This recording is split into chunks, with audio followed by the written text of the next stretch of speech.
Hello, hello, hello. Astral Self Care Sunday, YouTube Live. What? So, hello. If you are watching in live time, hello, welcome. If you are watching later, hello in the future. This is Kenya, and I usually do an Astral Self Care Sunday video, a pre recorded video that I drop every Sunday and talk all things astrology. And for this week, I decided I wanted to do a YouTube live. Now, I admit I don't do very many YouTube lives. And when I've done them in the past, I've always had somebody with me. I've done the Black Hearse story with Keyshawn Rains. If you go to my playlist, you'll see that. I have done Spiritual Shift with my partner, Barry Riley, but I rarely come on here. I think I may have done maybe 2 or 3, maybe. I don't really do lives by myself here. So y'all got to give, some love. But I decided to come on here live because I love astrology. I see that more and more people are learning about it, getting more curious about it. And I have a variety of thoughts around astrology and a variety of opportunities for you to learn more. So I thought, well, let's maybe do a little bit of conversation in live time. And if you're watching in live today, what I'm going to do within this 30 to 40 minutes, we'll see how we feel at the 30-minute mark. And then I usually don't do more than 30 minutes when I do my pre-recorded, but because it's live and it's special, I might do a little bit more. But just so that if you are watching live, if you want to put something in the comments, I think I'll be able to see you because ultimately I want to have a Q&A. Okay. Now, if there's no one here in lifetime, that's all right. We'll do it again later. But the topic for this evening, and if you looked at the thumbnail, the topic is about letting go of comfort zones. Now, using astrology, okay, or understanding astrology to do that. To me, this is probably one of the most significant things about astrology is not just knowing, oh, I'm a Gemini, oh, I'm a Scorpio, oh, I'm a whatever. It's really more so about and if I get a little glitchy, I see my Wi-Fi is trying to do something. So I'm sorry if I'm lagging a little bit. But it's really should be more so about, I'm a Gemini or I'm a Scorpio. So now what? Right? It should be more so about my moon, when we find out, oh, your moon sign is, Aquarius. So what? Right? So it really, instead of just knowing these cool placements of our signs, it really should be more about okay, so I know that my Aquarius is a moon or my moon sign is Aquarius. So then what? Or you tell me we're in Leo season. So then what? Or I hear all these things about, oh my goodness, Mercury retrograde. And so what? Right. So, my whole goal, if you're new to watching, if you're watching this in the future and you're not watching this in lifetime, or if you're watching it in lifetime and you're just trying to check this out, see what this is about. Again, my name is Kenya. I don't even think I said that, but it's listed there. Um, I am what I consider an astrology guide or an astrology coach. So the reason why I put guide and coach in front of that or make that a part of my whatever title in astrology as opposed to just astrologer is because I don't ever do readings where we just sit and talk about your placements. I ask, what is it that you want to learn more about and what are you maybe having a difficult time navigating? Because then that's when I come in and try to help that. So I think that tonight, where I want to talk about letting go of our comfort zones and how do you find that in your astrology birth chart is probably one of the most fundamental, important things you can do. It's huge. It's really huge. And I use astrology not just to do work with others, but I use it on myself. I use it understanding my children. I use it to understand my family, to understand my partner, to understand my friends, to understand all of those things. And I really want those of you who have maybe you've wanted to tap into astrology, but you just haven't been quite comfortable, if you can just remember that we should be broadening ourselves, right? And understand that there's many modalities, many modalities out here to better understand ourselves and to better understand how to get more connected with our soul and our inner self. And I think astrology is one of the best tools out there. So that is my disclaimer. Say hi in the chat. Let me know you're there if you're there in live time so I can say hi back. I am gonna kind of just say I have a little thing chick talking at the bottom there. If what I am saying in this next half hour is really resonating and you're like, well, I want to know what's going on with my chart, or I want to know what does it mean for me. See the thing scrolling? If you go to linktr.ee/Kenya MJ Music, okay, not only can you book an astrology guidance reading, but you can do a book a whole bunch of stuff. You'll see all the services. And so there's a couple of things I just want to point out before we really dig into this whole letting go of comfort zones. I highly, if you've never had an astrology individual reading done, go get one, please. Hello, Sharon. Good to see you. Hi, Fidus, DYS. I don't know who that is, but hello, welcome, welcome. Hi, Sun King 2020. Buenos dias. Just I know who Sun King is, and I know who Sharon is, but I don't know if I know Fidus. So welcome into the space. But if you've never got a reading, you must get a reading. Okay. If you're listening to this right now, you really want to be able to get a reading to better understand your chart. Of course, I'm going to say, come to me. Of course, I'm going to say that. Oh, it's Joy. Hi, Joy. I got it. I got it. But if you decide, okay, well, I have someone else I want to go to, fine, but just get that baseline. Okay. So I'm just encouraging you to do that. If you go to linktr.ee/Kenya MJ Music, obviously we can do a reading. Okay. And again, I'm do more of a coaching session with that. So it's kind of you get twofer. You get to see your chart, understand what all your placements are, and be coached. The other big thing is that I am actually doing, if you're in the Chicago area, which I know that the people who currently have chimed in the chat are all based in Chicago, I'm actually doing a day-long retreat. Well, it's 6 hours. It's from 10 to 5, I think, at Haji Healing Salon. This coming Saturday, the 20th. And we're really going to talk about rituals that you can start using in order to really do that transformation and to really let go. So beyond just learning the astrology, hi, Kishanda, beyond just learning the astrology, but also what types of practices can you put into place in addition to whatever else you're doing so that you're moving toward where your soul is pushing you toward, and so that you can start letting go of what the soul is saying in this lifetime, my love.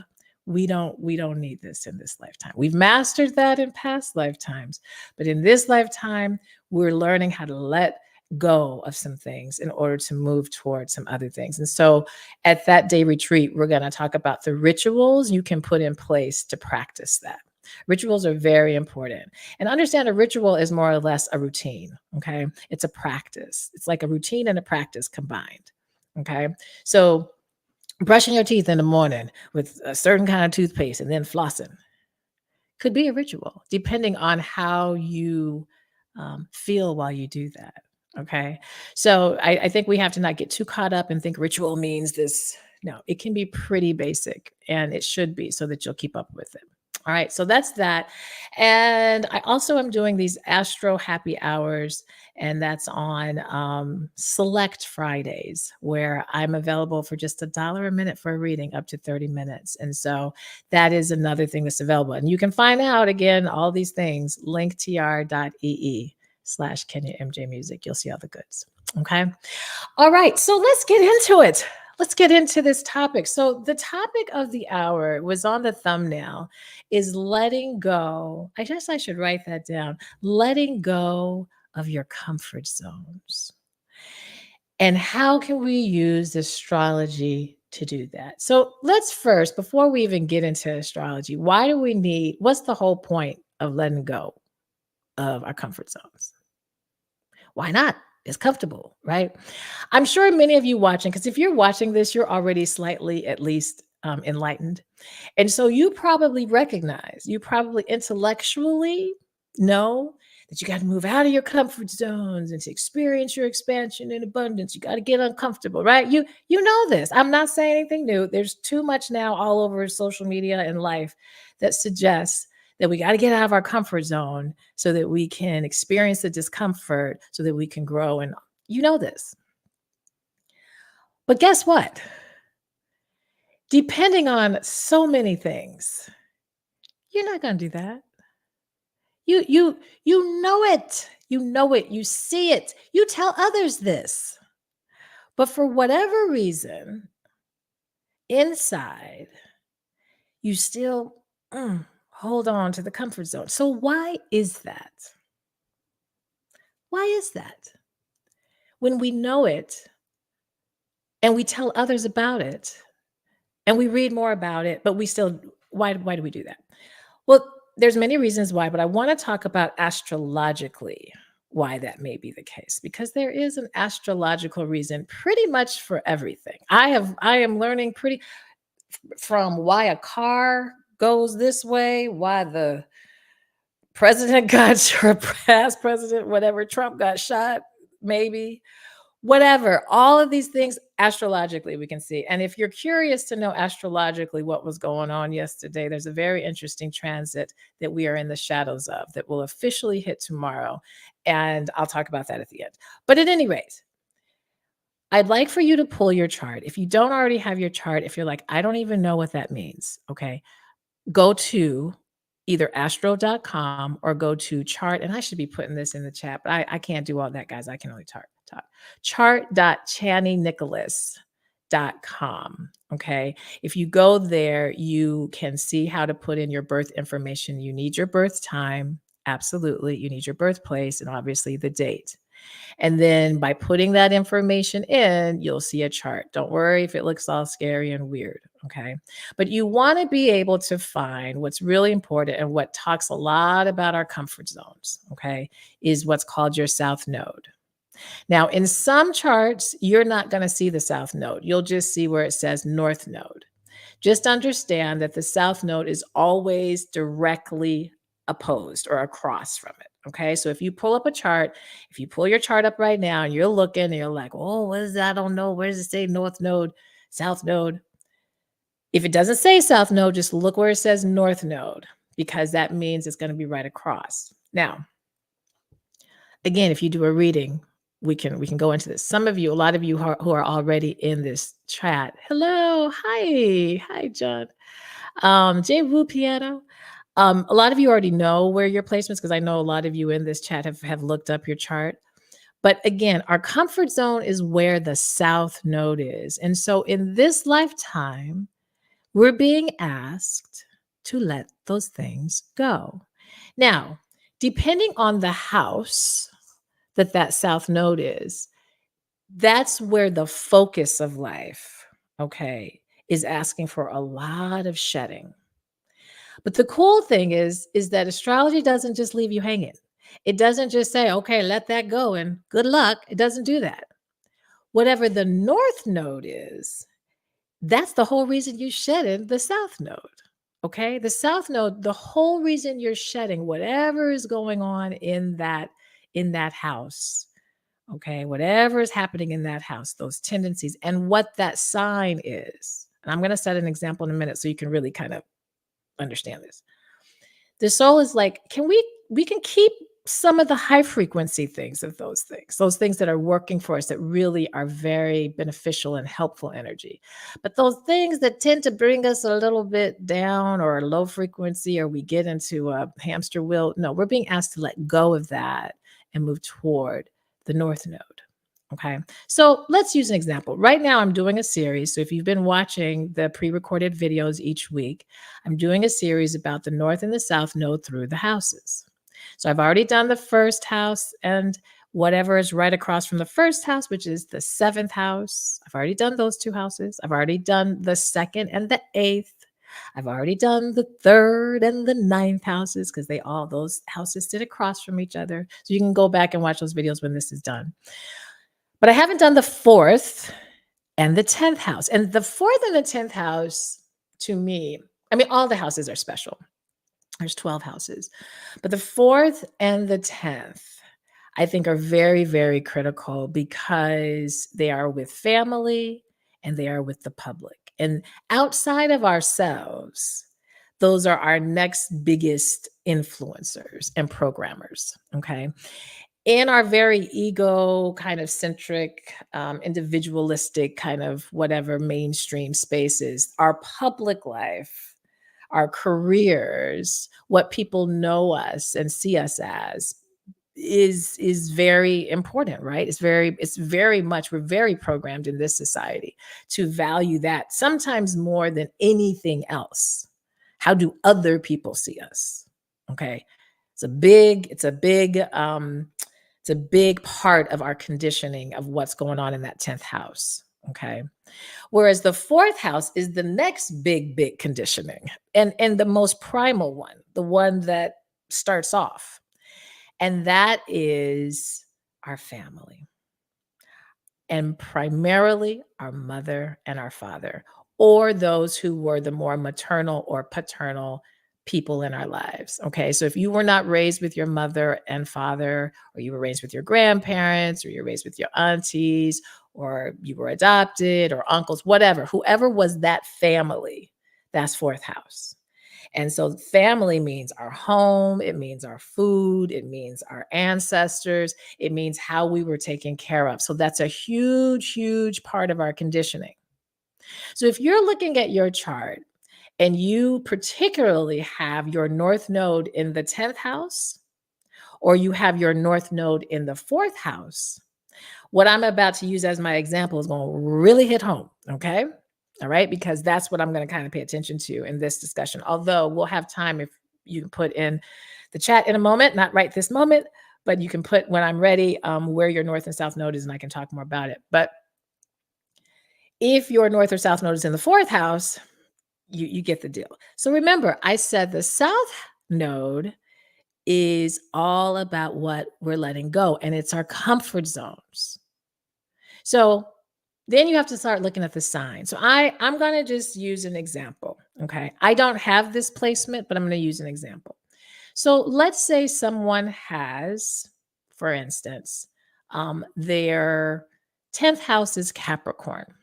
Okay. Which is what it naturally is in the whole way the chart works. The 10th house naturally represents Capricorn. Okay. Is ruled by Capricorn. And then the 4th house, let's say, is Cancer, because Capricorn and Cancer sit across from each other. All right. So if my south node is sitting up there in the career in the 10th house of Capricorn, what that means is that I'm very comfortable with work. I'm very comfortable with being out and getting my career, getting my hustle, getting my grind. I can do it well. I get acknowledged. The people know me for it. People like me for it. It's exciting. Woohoo. And family is like, this is like okay, staying at home. But, depending on what age you are, depending on what part of your developmental process, there may always be, especially when you're 20s and 30s, where while you're hustling, you're in it, you're doing the grind, you're out, public, north, south node, comfort. I'm comfortable there. But the soul is nudging you and saying, it would be nice maybe to work from home. You maybe do need to check on mom and dad just a little bit more.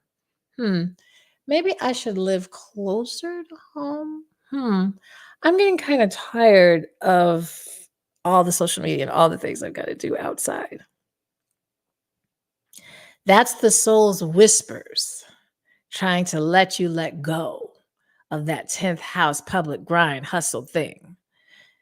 It's comfortable. You do it well. You get acknowledged. People like you. People validate you in that space. Home, what are you talking about? I got all this stuff going on at home. There's this, my mama is this, my dad, I don't even know. But yet I really do sometimes kind of like to be able to take care of them and nurture them. And I'm kind of working really hard doing these things so that eventually I can take care. Right. That's a very kind of classic way. But what astrology is trying to teach you to let go, not of necessarily career. And I think we have to be careful with this because I think people who have South Node in the 10th house will think, oh, I'm not supposed to work. I'm not supposed to be in public. I'm not supposed to be going. That's not the case. It's just saying that you're very comfortable there. And the lower frequency of the work, work, grind, never stop, never take a moment to nurture self, always in the mind, thinking all the time. That's what is trying to get you. You're comfortable there and it's trying to grow you and move you, okay, into that's more with home life and more immediate and more even internal as opposed to outside, okay? The reverse of that, if your south node was in the fourth house, let's say the south node was sitting up there in the family and the north node is in that 10th house. It's just the opposite. It's actually saying, all right, girl, you know you love to be home. You love you taking care of everybody. What mom and dad says is it means a lot. And I know that I shouldn't be doing everything that they say, but it's easier. I don't have to deal with it. And I actually really enjoy the family and the public and career is just a lot to do. It's a lot to navigate. That's the comfort zone is more in the home. But the soul is actually saying, get out into the world, the public. Okay. And so it's trying to push you out of the comfort zone of home. So if you specifically have this placement, and some of you maybe like, I don't have that placement. I don't have that. There's some other placements that kind of do this too. And I'm going to talk about that in just a moment. But definitely, anytime your south node is sitting up in the fourth house and your north node is in the 10th house, the soul has already mastered all the Cancer, because Cancer rules, the moon in Cancer rules that fourth house. You're a good nurturer, you know how to take care of everybody. But what about you? What about your fame? What about your goals? What about the achievements and accomplishments you quietly really want to do, despite what the family is saying? That's where the soul is like, go, okay, to get you toward there. So letting go of that comfort zone of family is meaning then we have to still love and value family, but not above ourself, not above our goals, not above our accomplishments. So, whatever work we're doing, whatever rituals we're doing, we're asking to be released from this feeling obligated to please and to nurture and take care of families literally or families' desires for you or what have you. You're being asked to really go out into the world and experience your goals, experience your dreams, experience your accomplishments. And that may come in the format of a career, or it may come in the form of just personal goals that you have for yourself that others may acknowledge you for.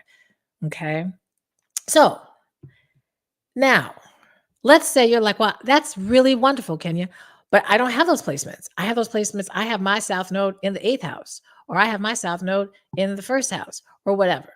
Well, I'll give some time for that, but I just wanted you to be able to see that the comfort zones are where the South Node is. And whatever sign it is the way in which it's the personality, it's the vibe of what of how you let go and of how you're experiencing those comfort zones. So again, if you have South Node in Cancer, Cancer is it's the nurture, it's water, it's emotions. Anytime anybody has a South Node in Cancer, no matter what house, my South Node is in Cancer, but it's in the first house. But anybody that has a South Node in Cancer, you're being asked, stop being so emotional about it all. Don't pour on the emotional neediness. Get into your thinking mind. Detach from feeling like others have to emotionally connect in such a heavy. No, you do that really, really well. But do you lead with can you get more into your thoughts and your goals and your accomplishments and allow yourself to be okay with it not be emotionally driven all the time? That's anybody with Cancer in the South. No matter what. Okay.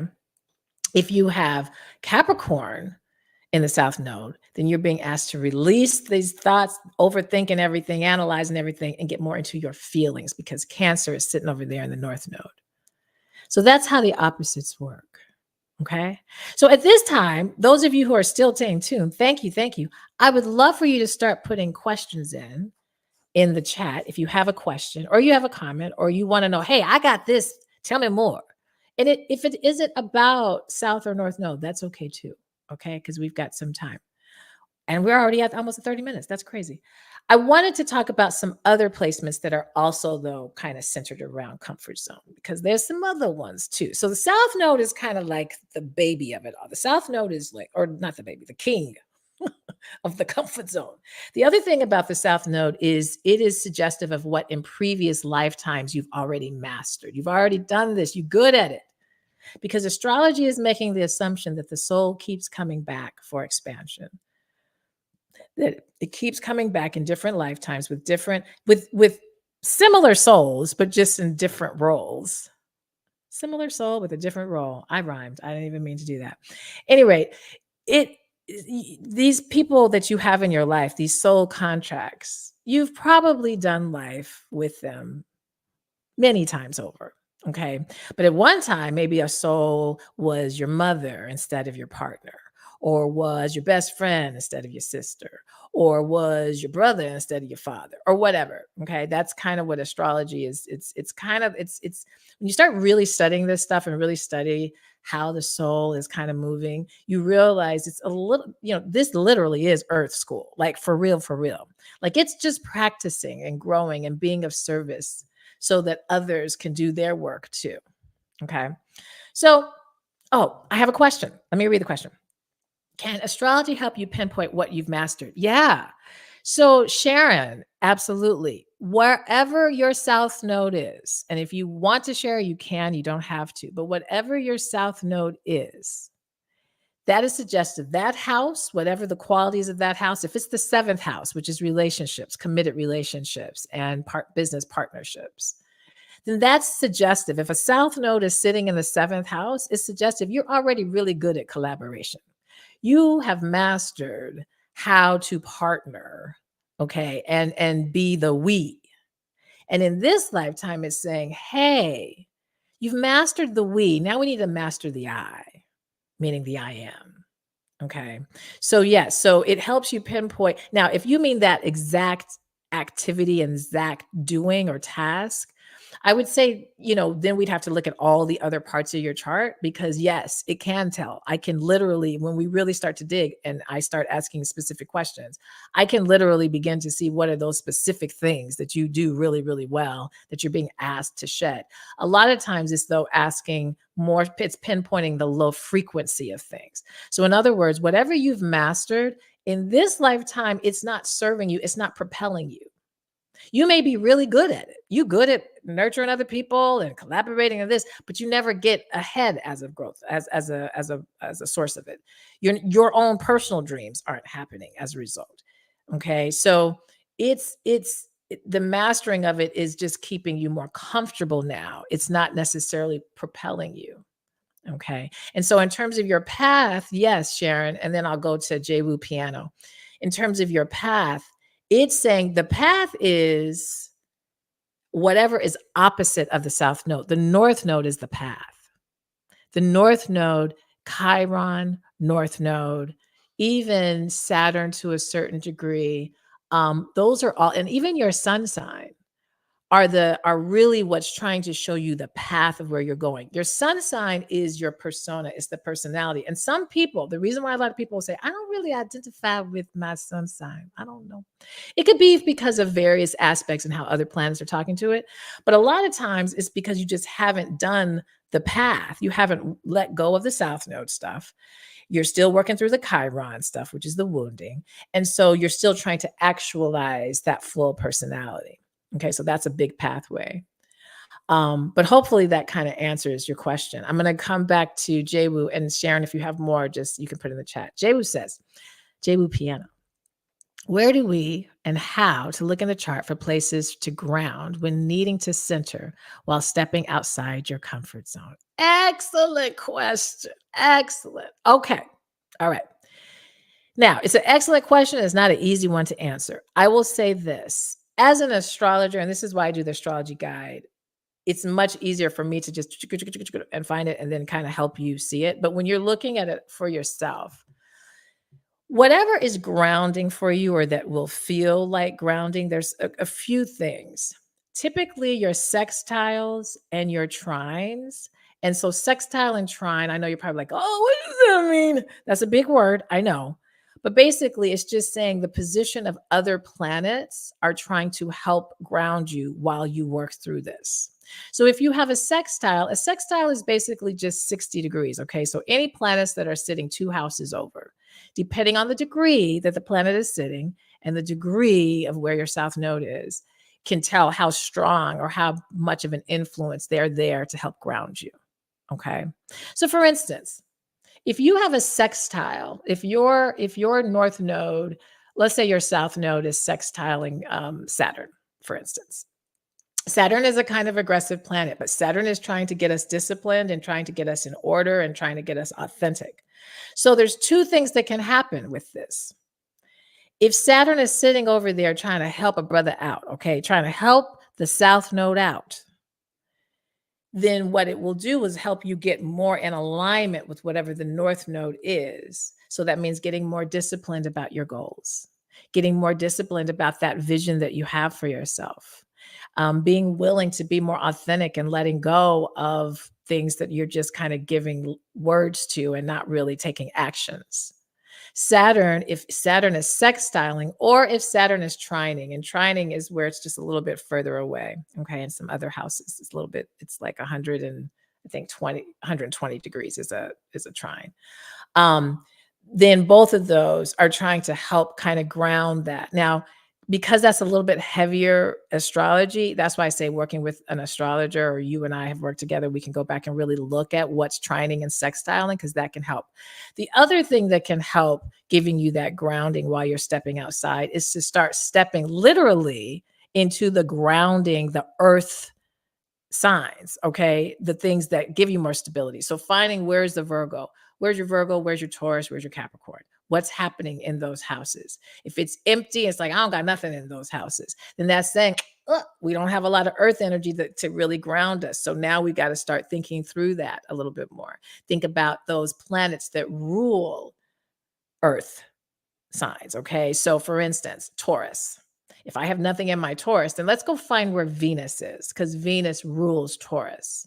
And then wherever Venus is in our chart can help tell us where we need to get a little bit more, maybe, of our grounding. Okay. So it kind of varies, but it's typically when you're trying to kind of figure out how to do this and step, and you really want to use astrology specifically for it, then I always say, yes, let's look at our trines, let's look at our gifts, but let's also look at our challenges because whatever our challenges are, they're also trying to teach us with the grounding.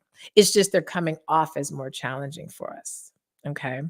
So there's a lot of layers to that, but hopefully that guides a bit.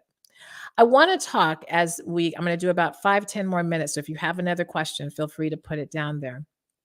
I want to talk outside of the South Node. I want you to also find where your Saturn, your Chiron,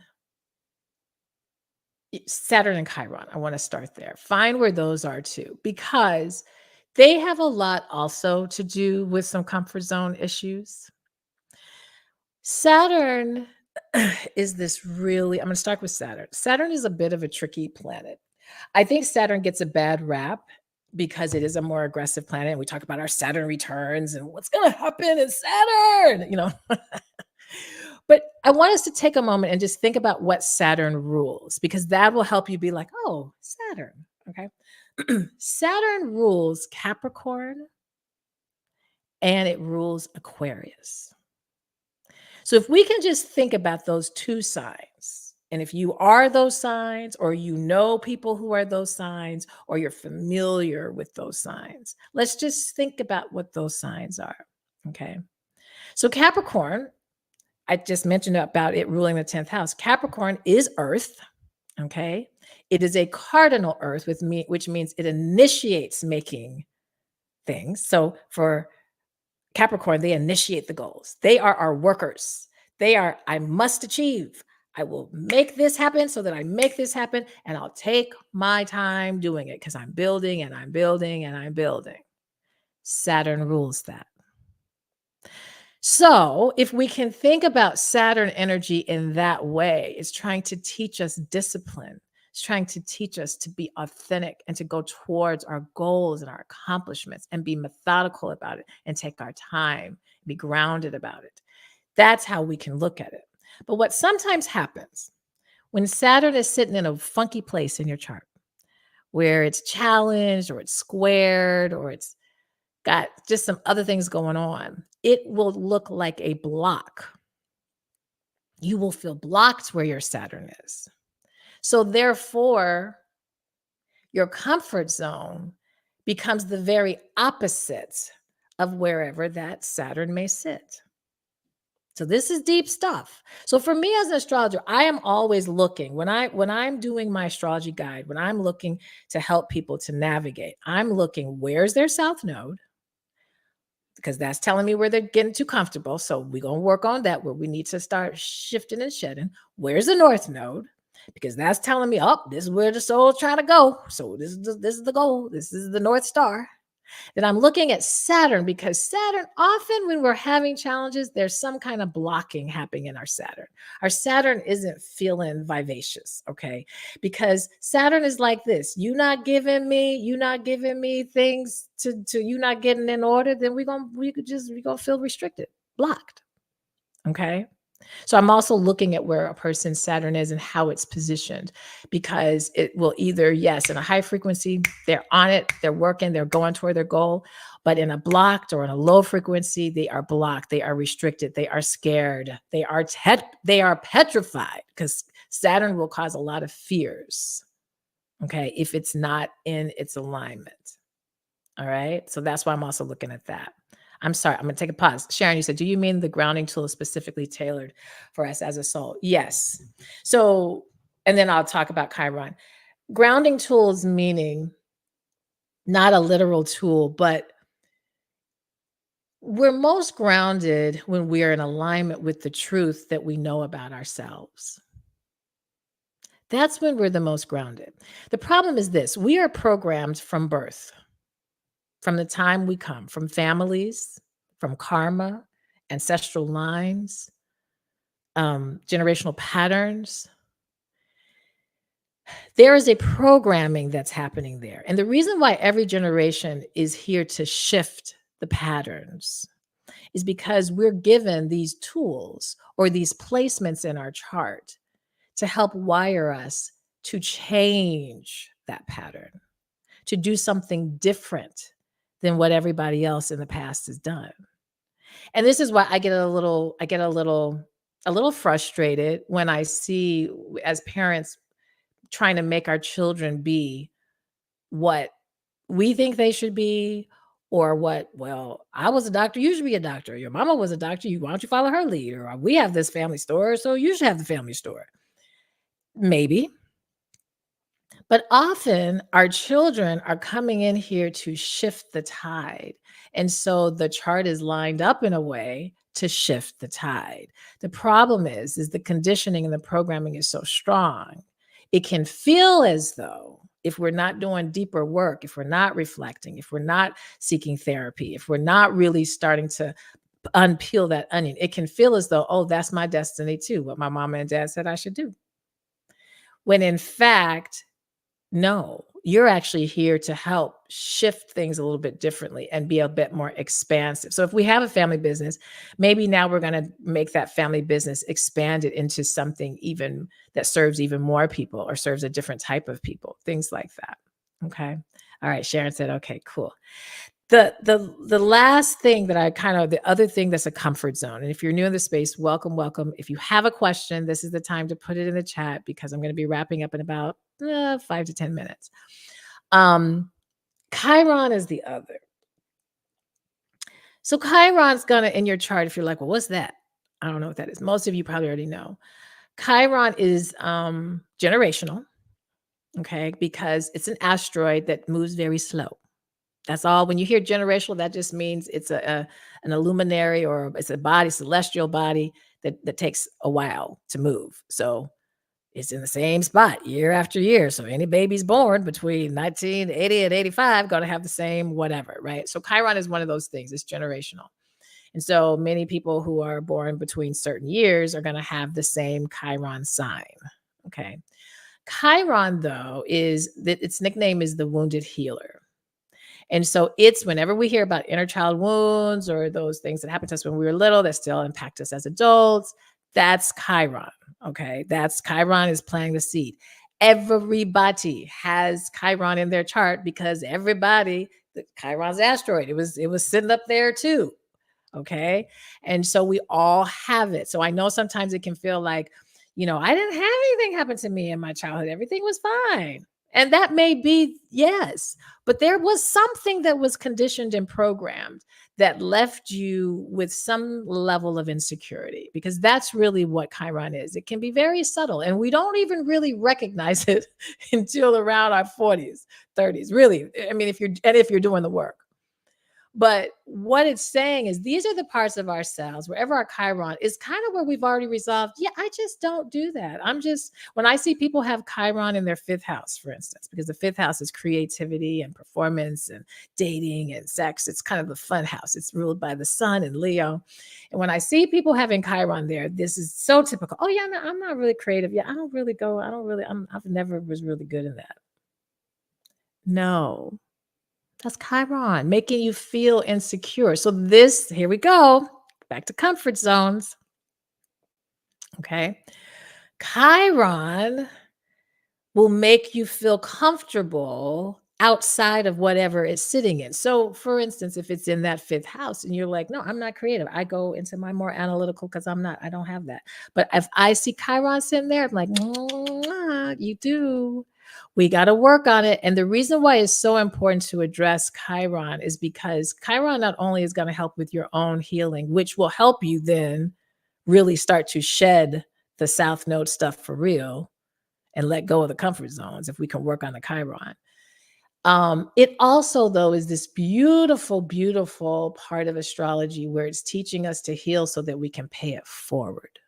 And this is why I really push, Chiron, and why I love it, because it's not only for your healing, it's for the world's. It's for whomever. So pay attention to where your Chiron is, because that can give you so much information about what you came here to do to be of service to others. Now, whether that shows up as career, whether that just shows up as being a volunteerism, is trying the word I was trying to say, or it just be something that you do kind of, not for money, it's still a really big part of you. And so it's important to find it. And it's generational. So, for instance, Chiron, I have Chiron in Aries. Many of you may have that as well. If you're a Gen Xer, a lot of us have Chiron in Aries. A lot of people have Chiron in Pisces, who a little bit older Gen Xers. And then it just kind of keeps going from there. But as a Chiron in Aries, this is me. This is it. The name of my business is Finding Your Voice. Aries is the I am. It is the where is my voice? And here I am doing my healing work. And the more I start learning about how I lost my voice, I'm like, well, this is what I did. Let me see if I can help other people find their voice. So my comfort zone was to just be quiet. I ain't gonna say nothing. I just gonna work hard, put my head down, and just do. And my Chiron sits in the 10th house of public. So my North Node isn't in the 10th house like I was talking, or my South Node, it's not doing that, but I got Chiron there. And so I avoided, I did music as a kid, but then I stopped. I avoided it because it would mean everybody's gonna be looking at me. I gotta get on stage. I gotta hear everybody talk about me. I got. That's what it's gonna do. I don't want to be bothered with it. So I'm not gonna do it. And I'm just gonna be very, very comfortable with staying to myself. That's my comfort zone. So that's how I also, you have to look at your Chiron because usually you're trying to kind of avoid whatever the Chiron is, or you feel insecure, or you just don't feel comfortable in it. But in fact, it's trying to help you get comfortable. That's actually where you're trying to grow and heal so that you can pay forward and other people will be comfortable too. Sharon, you said past life as well. Yeah. So past life in astrology is very synonymous with the South Node. The other thing we have to kind of unwrap past life, because I know sometimes people get like, I don't believe in that. I only been here one time. Understand this. My name is Kenya. There's only one time this soul is going to be Kenya. Okay. Kenya. The way the chart is lined up, Chiron and Aries, all that, one time. But there's a soul inside that has eternity. And it can come back and go as much as it needs and wants. It won't be Kenya again, but it can be something else again, someone else again, to be expansive and build on the lessons that Kenya did experience. Okay. Ooh, I know that gets really deep. Let me read what Joy has. How does one navigate comfort zones when Chiron and South Node are in the same house? Yes. Well, this having Chiron and South Node, this is interesting because you're being asked to shed the low frequency of wherever that South Node is. So whatever sign that South Node is.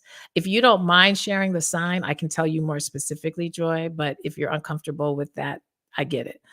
But the South Node is saying to shed, and then Chiron is saying to shed the wounding of that.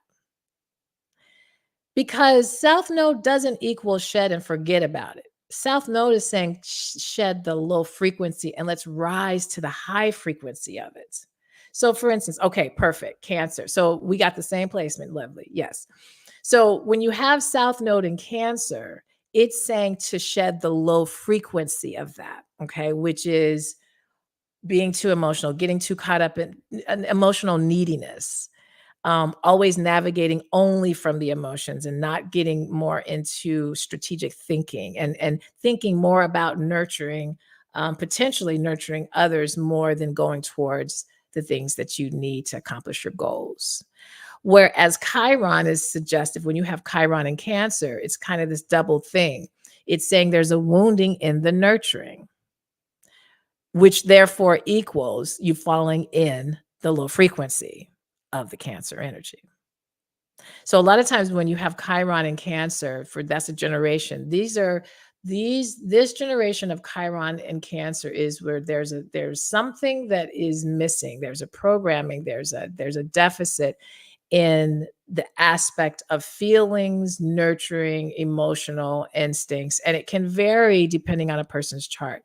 But that whole nurturing issue and emotion issue, there's something that's off there. There's something that is needing to get restored so that you can actually start being the nurturers, the ones that are actually nurturing others in a healthy way, not in an attachment way. Because South Node is saying, listen, it's okay to be the nurturer. You have that. You are a healer. You are someone who is about healing and caring on a deep emotional level and have the ability to relate deeply to people emotionally. But don't get attached to that. Don't think that's the only, and don't expect other people to do it just like you because you do it like that. Because the Chiron will make you think, well, I give and give. Why aren't they giving it back? Chiron is saying, can we learn how to give, but also pour our cup full first, please? Please. And then the overflow, we'll pay it forward there. So I will say, with a placement like that, and I know Joy is one of people I've worked with and currently work with. So I know what she's interested in. I just know that when I see those kind of placements, anything with Cancer, Cancer rising, Cancer Chiron and Cancer, Cancer South Node, Cancer, if there's a dominance of Cancer energy, that's telling me there's some deep deep nurturing work that you came here to do. And it could potentially be with others, with self, it just depends. But the way you go about doing that nurturing work, because your North Node is in Capricorn, is saying don't get attached to the feelings of the nurturing work. So I have studied this girl, listen, up and down, because I got the same placement. And I'd be like, what? And I'm a Cancer rising. So my ascendant, the motivation of who I'm supposed to be, I got South Node there. It's like, what? But I've learned that what that's about is, yes, do this nurturing work, but go to that North Node of Capricorn of accomplish the goals, help others in a way where you are not relying on them to emotionally be as invested as you. Just do the nurturing appropriately and also take care of yourself. That's for me, because mine is sitting in my first house.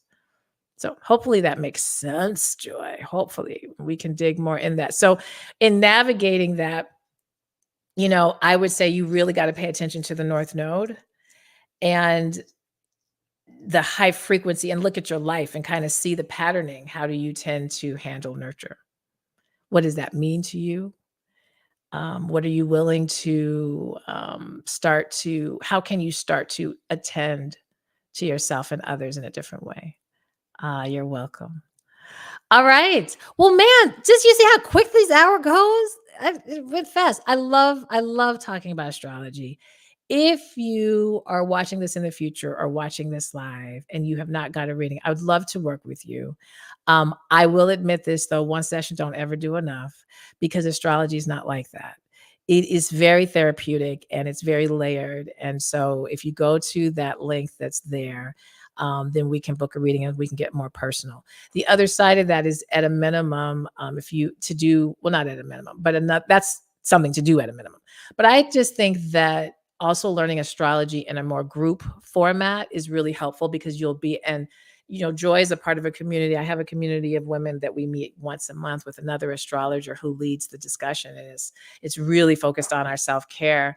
But you find that when you do it in a group and you start to hear how other people are experiencing their chart, it helps you better understand your chart. Okay. Kishanda said, it was great. Gave you more questions to ask. Yes. The more you dig in, the more questions you're going to have. It's inevitable. I have a mentor who I have to write all my questions. I go to him and I meet with him every week in a group, because we're studying some things on medical astrology. And yes, it's a study. And so it's lifelong learning. It's lifelong learning about yourself. How cool is that? Lifelong learning about you. It's fascinating. But I encourage you to come to Haji. If you go to that link there, you'll see where it says day retreat. That's where we'll talk even more about rituals. So when we're talking about navigating these comfort zones, actual ritual practices, actual meditations that can be said, actual affirmations that can be said, actual oracle cards, what to do with oracle cards once you're pulling them, how to practice them, how to use anything from Reiki and somatic work. All of these things can be a part of your practice to also help you shed all of that. So if you're in the Chicago area, I would love to have you there. Again, if you go to that link, you'll see it. It's a whole day. It's going to have lunch. We're going to do a grounding ceremony, all the materials. It includes all that. It includes, obviously, our discussions, and then getting the actual rituals for you to be moving on. And so we will specifically be going into each person who's there, their North Node and their South Node. So specifically some rituals to do for that. Okay. All righty. Well, this has been fun. I'll be back again on a pre-recorded video. I may do the lives maybe once a month, maybe twice a month. We'll see how my life goes. And we'll keep these discussions going. So stay tuned. Thank you all so much, so much. Enjoy your Sunday. Get comfortable with letting go. Look at your chart. Start getting curious. If you've got questions about your chart, please feel free to just, there's an email on there. I'll also put my email really quickly here so that you can see that, in case those of you who are watching in the future. Where's my thing with my email? I don't know. I don't see it. Oh, I see it, but it says something else. Okay, so I'm gonna just put this up. Pay attention to not the discount. But if you go to info at findingyourvoiceafter40.com, that was when I was running an email discount. But that's the email. So you can always email me questions. I'm happy to answer. But more importantly, if you go back to that link tree, you can even book a free discovery call. Okay. And that way we can really kind of figure out what service is best. All right. Have an amazing day. Let me see. Is there any more questions? Oh, thank you for this. You're welcome. Thank you for coming in and tuning in. Thank you. All right. Talk to you guys soon. Have a good Sunday. Bye.